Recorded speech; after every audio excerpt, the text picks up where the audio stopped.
Good afternoon, everyone. Today we will be covering a couple new parameters in ResFrac. So one is on the physics side, which is the frac hit damage factor that Mark will talk about. And then after that, we'll talk about a couple mechanical features being added that allow you to make more plots faster if you're doing sensitivity or history matching workflows. As a reminder, Joe said a little bit about this a few weeks ago. There is a workshop coming up in February on data-driven analytics. If you're interested, you can email Joe at joe@resfrac.com or Google and find this event online on the SBE website. Thanks for the plug, Garrett. Absolutely. So the ResFrac solution, our objective is to maximize economic returns for operators. And so the way that we're doing so is creating models that enable the builder and the simulator to encompass the entire life cycle of a well in a single simulation model. So that's fracturing, leak off, closure, production, and any subsequent activities like refracking or offsetting child wells, EOR injection, etc. And so the main applicability of that coupled modeling scheme is to unconventionals, and that's mainly what we're going to talk about today. So the three components that I separate those physics into are fracture propagation, reservoir flow from the matrix into the fractures, and then any geomechanical impacts. And so ResFrac is coupling all of those together. As we'll see in this video, in the upper right, we have the proppant distribution. So this is a parent-child setup where I have my parent well on the left-hand side, my child on the right-hand side. And when I play the video, we'll see the fractures propagate from the parent, the distribution of proppant within those fractures, the ensuing production from the parent in bright red, and then pressure both in those fractures and the matrix in the parent well. And then when the child fracks, we're going to see some fracture interaction and intersection. So there's the two stages of the parent well. We can see the tips are unpropped and the proppant is localized around the wellbore. Production, we saw pressure drawn down in both matrix and fracture. And now we're seeing the intersection of those child fracks hitting the parent well. And we'll also see that there's some asymmetry where that child well really hasn't grown any new fractures to the right-hand side of this wellbore. And as a consequence, it is depleting the same region as the parent, and you have a suppressed production profile as compared to the original parent well. So we're going to talk about that with Mark's section today.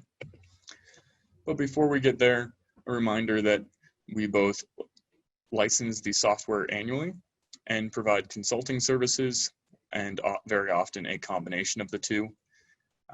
We won't talk about commerciality today, but feel free to contact me afterwards with any questions.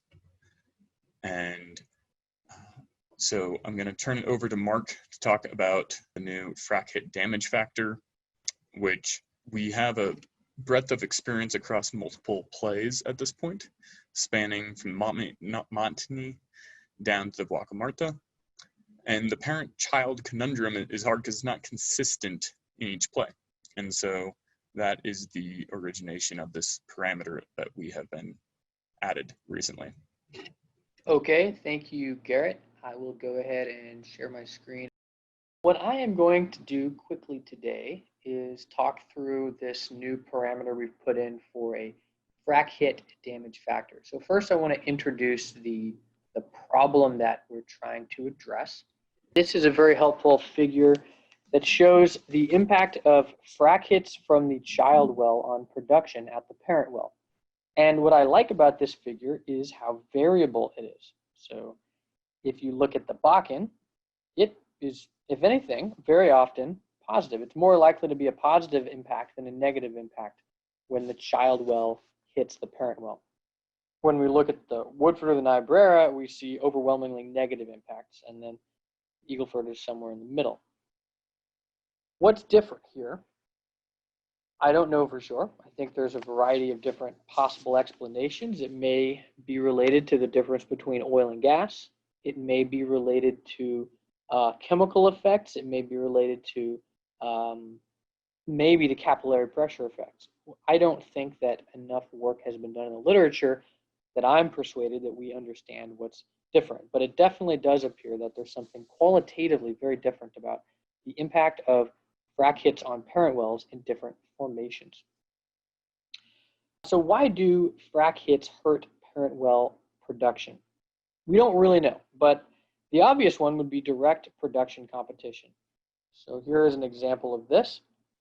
Here is the producing well. When we fracture the child, it comes on very nicely, and we see this drop in production at the parent well. When they make an RTA plot, they see a shift in the slope. And that seems to suggest that some of the A square root K that was going into the parent well is now being diverted over into the child well. I think that is, pretty intuitive, should make sense to people, and that's something that can readily be modeled in ResFrac without doing anything special. However, here's a different example. This is from the Woodford paper by George King with Apache at that time. Here's production of the parent well, and after the frac hit, there is a very large and very persistent drop in production. A larger drop in production than is probably reasonable to suppose solely from the idea of production interference. The real kicker here is that they then pumped a remediation treatment right here that was designed to dissolve out potential for precipitation of minerals, potential for emulsion, variety of different chemical effects that could effectively create an incompatibility. If this could be caused by incompatibility between the frac water and the formation water, all of these different possibilities, one way or another, what ended up happening is they got a lot of that production back. And so this plot suggests that in some formations, there is something more than simply production interference taking place. Very likely chemical, could be related to capillary pressure effects. Again, I don't think it's well understood. But if we go back and look at this plot, Woodford was really the worst of all of these formations in terms of frac hit damage at the parent well. And I think that supports the hypothesis that there's something about the Woodford formation that is causing these kinds of really sharp and abrupt drops. Now, the Woodford in particular, it is recognized that it's particularly vulnerable to formation of chemical sludge from the iron minerals of rock. And so that could be what's happening here, but I think it's a big question. So we don't have the answer, but we do need to be able to model it because we want to be able to optimize around this.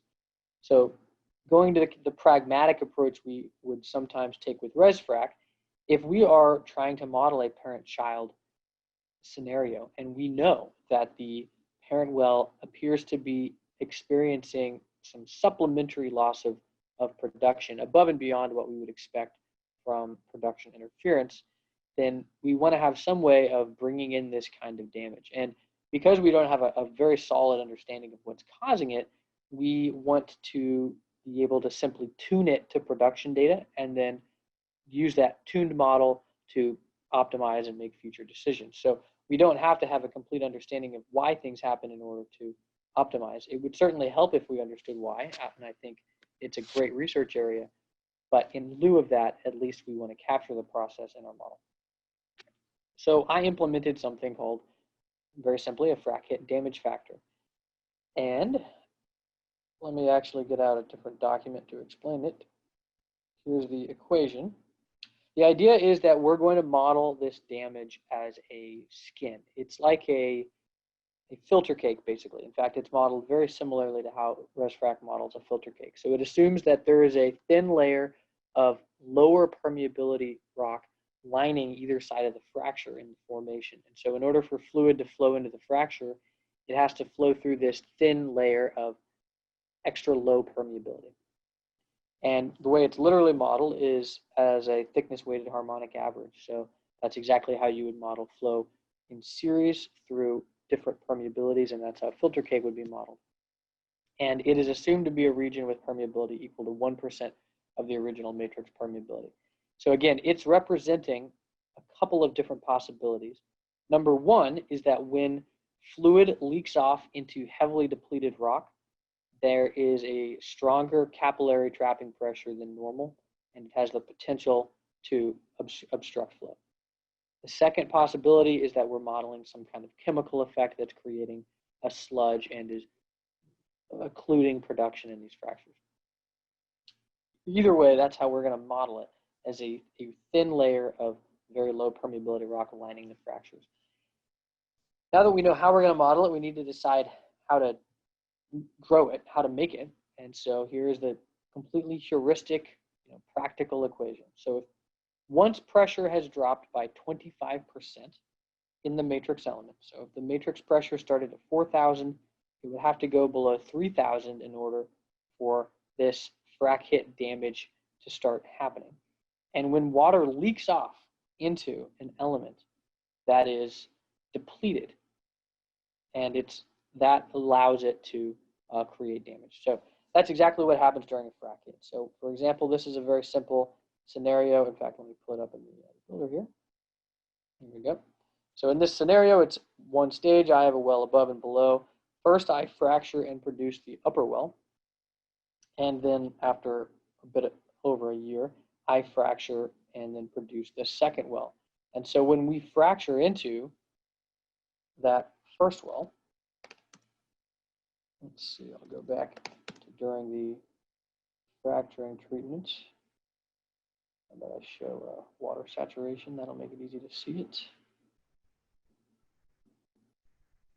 There we go.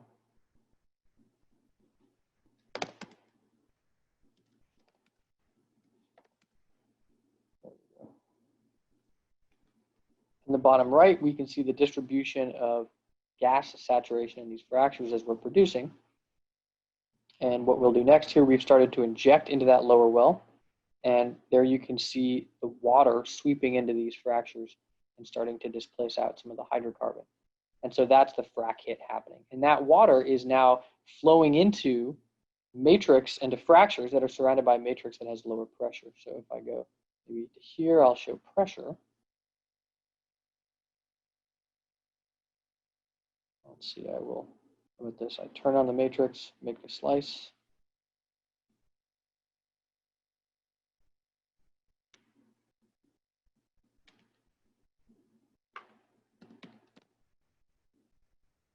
Right, here we go.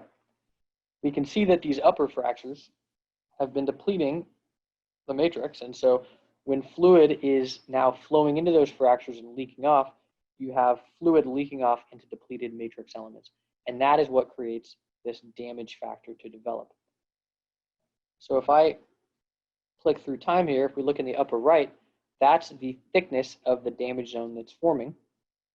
And we can see it growing over time as more and more water leaks off into the matrix, into these depleted matrix elements. Looks like that. And there's a coefficient that you input that controls how quickly this thickness grows. And so here I have about 1 inch of thickness developing, but you can control that based on your tuning to the data. And so here we go. We complete it, and now when we start to go back on production, and it starts trying to produce hydrocarbon from these parent fractures, flow is blocked. Not completely blocked, but is substantially blocked in the regions where we have this damage factor developed. And we can see the implication here for production. If we look at this production curve, if you look, you can see that this upper well has kind of dipped off the trend, and it's now underproducing where it would have been if we had not had that damage. In fact, I believe I have a simulation here. Well, they have different scales, but yeah, the point is that if I use the same scale on these two plots, we would see that this scenario, the upper well, is under predicting what the original trend would have been. So that's it, and that allows you to model this damage. That is actually in the user interface now. It is available to you guys, and it is called the Frac Hit damage rate, I believe. Let me look that up. Garrett, do you have anything you'd like to add, or do you think I covered it? think that was a phenomenal overview. I do want to pause here for questions, as they'll be coming in, I'm sure. Okay. So you guys can see here, this is where you have the opportunity to input the frac hit damage rate. It's in the fracture options advanced, and also there's quite a long help and description. A question coming in, which is how to handle positive frac hits. But you don't need to do anything special to handle positive frac hits. It's actually pretty easy to get a positive frac hit in ResFrac.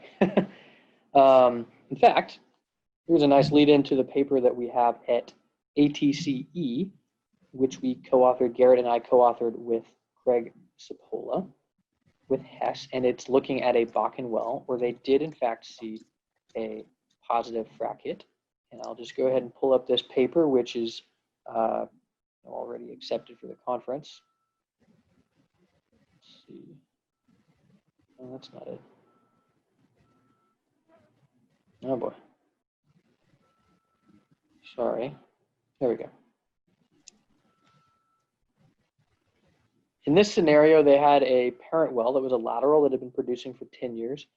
It was a Bakken well. It had the open hole completion with the swellable packers. The history matched to all the data. We can see this chloroelastic stress response. And then they had these vertical wells. In one of the vertical wells, they did a single stage frac job in one of the vertical wells.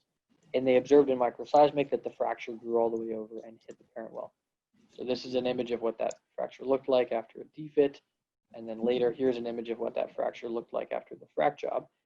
We matched a variety of different data, such as the injection pressure in that frac well. We actually matched the pressure response during the frac hit in the original parent well.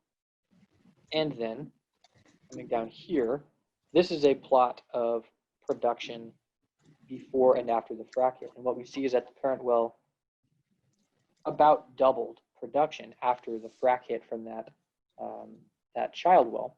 And in this case, it was pretty clean cut. What happens is we're creating new prop surface area. And so we attach that new prop surface area to this parent well and we get production from it. So that's easy to do because in general, I mean, when you do a hydraulic fracture treatment, you're creating more fractures.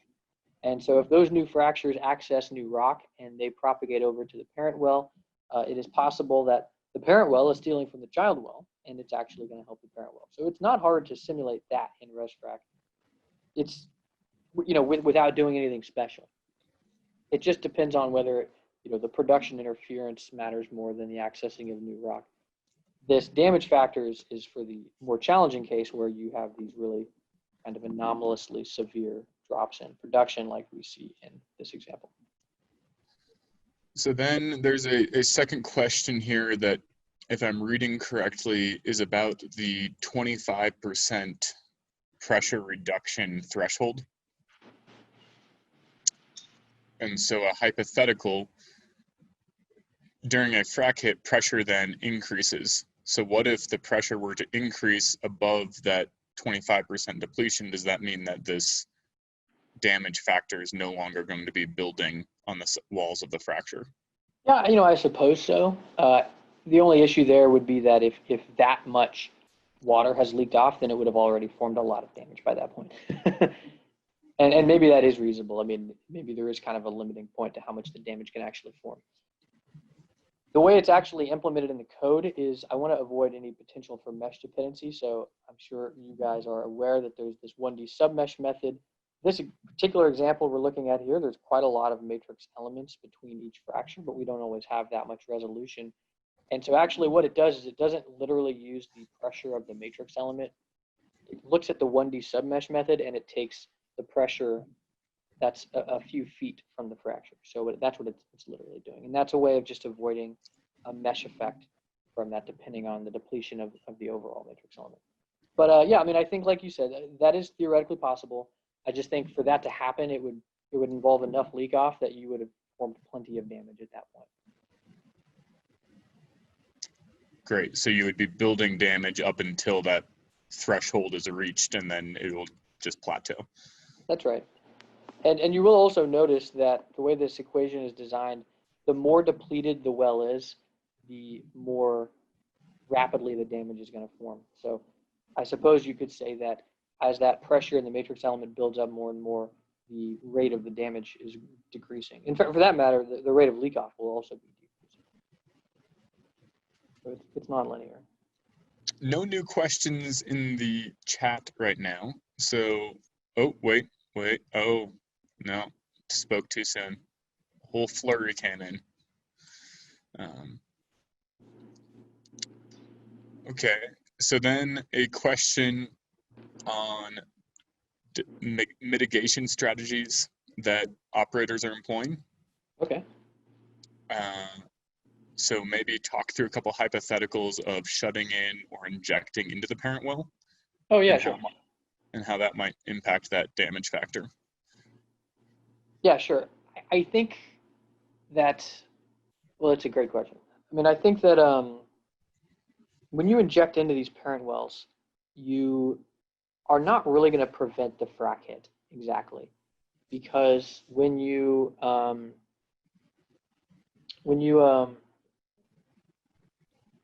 deplete a well, you take so much fluid out of the ground that it creates a large change in stress, and you're not injecting in enough water to make up for all that and reverse the effect of all of that poroelastic depletion. However, my view is what you can do is you can reduce the amount of flow that actually occurs into the parent well when the frac hit occurs. So when the frac hit occurs, if the fracture is sitting there depleted at 1,000 psi, that's a huge pressure sink, and your frac fluid is going to be able to gush into that fracture, gush into the well, flow everywhere. If you've already pressured up the parent well, at least instead of hitting 1,000 psi pressure sink, you can hit a 5,000 psi pressure sink. That's great. And so I think that is, in my view, the reason that technique has been effective. I think you might very reasonably ask, well, could that cause damage? Could preloading the well cause damage? I think it would be a very, very reasonable question to ask. And it's interesting because I haven't heard a lot of reports of that, but I certainly think it is possible. Or it may perhaps be related to, I don't know, I'd be interested for the audience's opinion on that actually, but it doesn't appear to most of the time. And so that, that may favor the chemical incompatibility theory if you're injecting different types of fluid at higher pressures. Could be related to chemical compatibility, but I don't know. I don't have a strong opinion about that, and I'd be curious for y'all's expertise. I'm still learning about this myself, and I'm not sure what I think yet. But from a mechanical perspective, yeah, preloading the well mitigates the amount of water that will flow into the parent well during the frac hit, and so that is effective, and that's what our modeling has shown. It's not going to prevent the frac hit necessarily.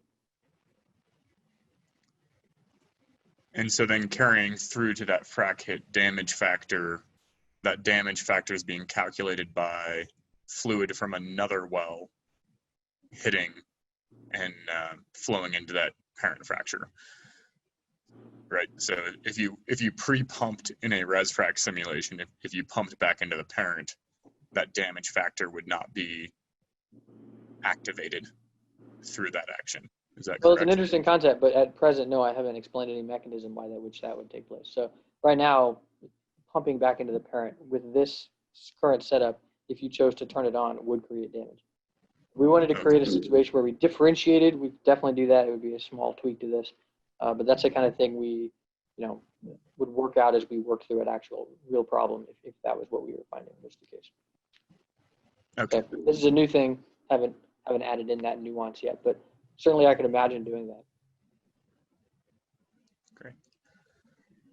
And then another question coming back more to the theory on, do we think rel perm changes could also be happening in that invaded zone, and would that explain the differences in production? Well, yeah, and that's just one more of the potential things that I'm trying to describe here. I mean, again, what's confusing is, I mean, we did the original frac job, and I don't really see a lot of evidence. We didn't get some severe damage from the original frac job, right? And so it's apparent that merely having water leak off into a shale doesn't necessarily create some severe damage effect. there must be something special about the fact that it's water leaking off. Either it's special that we're water leaking off into a heavily depleted shale is one possibility, or second, it's simply fluid incompatibility and it's something there. I don't know which one it is, but yes, for sure, the possibility that water has leaked off and has affected the rel perm to the oil and gas phases in the rock surrounding the fractures is certainly a possibility. And that is one of the things we're trying to mimic here. I just think it's notable that that doesn't seem to happen when we pump the original frac job. And that's the odd thing about this that I think the entire community needs to do a better job of figuring out, in my view. I haven't seen a persuasive explanation yet. Great. Well, thank you very much, Mark. We'll continue monitoring that chat channel, and I'll take the screen back and just show a couple of the new features we've added to make bulk plots of multiple simulations at once. And then we can always return to this if more questions come into the chat channel. Okay, thanks, guys.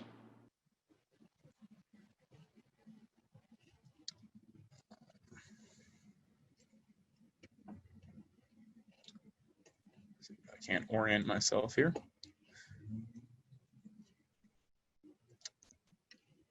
Okay, so the second topic for today is on bulk plotting or multi-plots, or any vernacular that you would like to use. But it's quite common to run a series of simulations. And for those of you who are legacy customers or legacy users, you may remember that in the first generation of ResFrac, we had the capability of creating multiple plots at once. And so just in the last week, we've added that back into the user interface. And there's two forms. So I'll go through both examples here. It's accessed through the multi-plot button on the upper right of your job manager. And you're given the choice where you can create multiple plots. So if you have saved a layout or a template that you like to use to view a simulation, you can then apply that to multiple simulations and save images of each. You can also expedite the rate at which you import multiple data sets onto one line plot, which is the plot multiple simulations on the same line plot functionality. So we'll go ahead and just look at how to use both of these. And I believe you can use it to really speed up some of the post analysis that you're doing. So here's the multi-plot button. If I click that, I'm given one of the two options, either batch create or the compound line plot. So demonstrating the first one, you can see that I am given the option to include ResFrac logo in the simulation version, can choose a layout, and then I can choose simulations. Notable here, you can choose multiple layouts as well as multiple simulations. And what that will do is it will, for these three simulations, it'll create the images with this test one layout, and then it'll go back and create the same images for the training layout. So if we were to open up a simulation, we could create a template of the properties and panels we would like to view.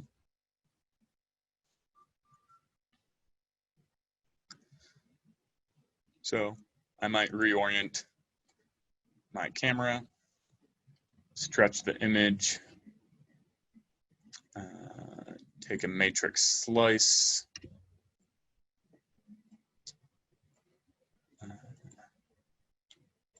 see how fancy we can get here.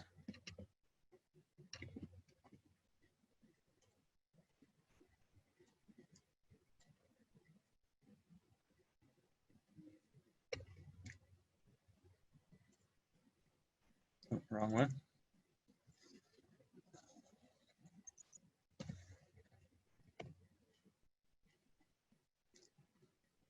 Okay, so took a slice in between my two wells. We can look at pressure and then hydrocarbon saturation.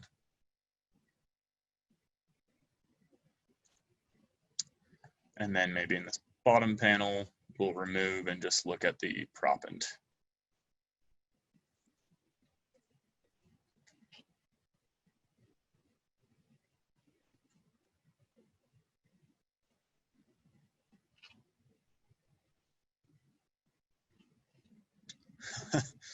And then I can't actually access my line plot. There it is, because of the zoom controls.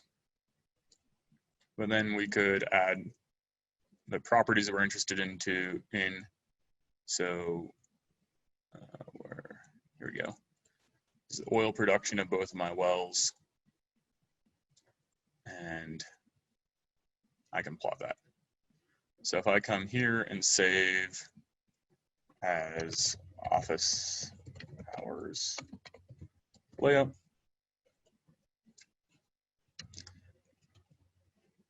again, my zoom controls are in the way. Now I can close that. And if I had run, say, a history match or sensitivity and want to compare the simulations, then I could do so using that batch plot functionality. So coming back to batch create plots, I'll include the logo, I'll include simulator version, and then I will look for my layout I just created, which is this office hours layout. And then I can select the simulations I would like to compare. And if I press create, you'll get a little toaster updates here in the upper right that says that the UI is in the process of creating those plots. And then in just a couple seconds, it'll pull up a Windows Explorer window with the 3 plots created.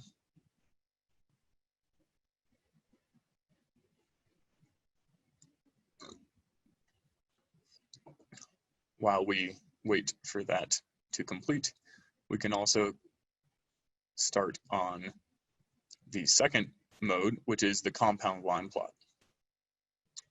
Oh, well, there we got interrupted. So you can see it pulls up a folder called Office Hours Layout. And then I have my 3 images in here of the 3 different simulations. And you can see I have the same orientation and properties being shown on each. And the same would apply if I had loaded an external data set. If I were in the process of history matching, then I could very easily compare these 3 cases against my calibration data set and pick which of those scenarios I wanted to use as the base case for my next round. Equivalently, if you're doing something like sensitivity analysis and you wanted to compare simulations against each other, the compound line plot can be very helpful. And in this case, you choose a layout, so we can do the layout we just created. And then you choose which simulation data to populate into that layout. So if I want to compare those 3 simulations on one line plot, I could have done so by importing each into the Viz tool, or I can use this plot multiple simulations functionality to pull all into their line plot at once. So if I press create, what I will find is that when I go to my line plot selection, I will have all 3 data sets available to plot. And you can see it pre-populates. Now I have 6 cumulative oil trends instead of the 2. So if I come to my plot, you can see here are the 2 of my base simulation, but now it has pulled in those other 2 simulations for me, the training sim underscore 1E and training sim 1C. And so then down below, I may want to change the way in which I'm plotting. So I could create or change the trend style such that each simulation is plotted as either a solid line, dashed line, or dotted trend.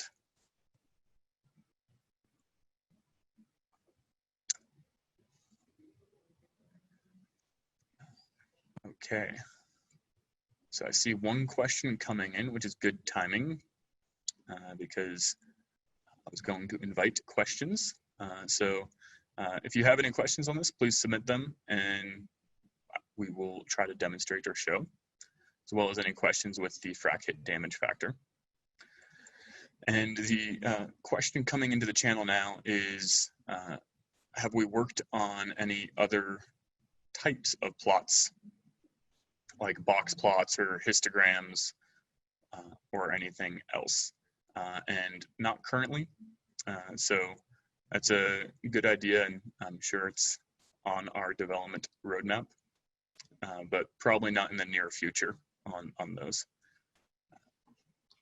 But as you're aware, pulling this data into Spotfire is pretty easy, as all simulation data is populated into time series CSVs.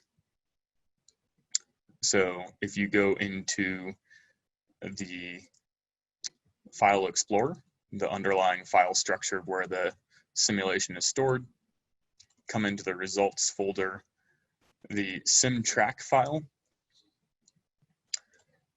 is a CSV with all the time series data in it, and the preview here is pretty illegible. But if we actually opened it up, we'd see that it would be easy to pull this into something like Spotfire.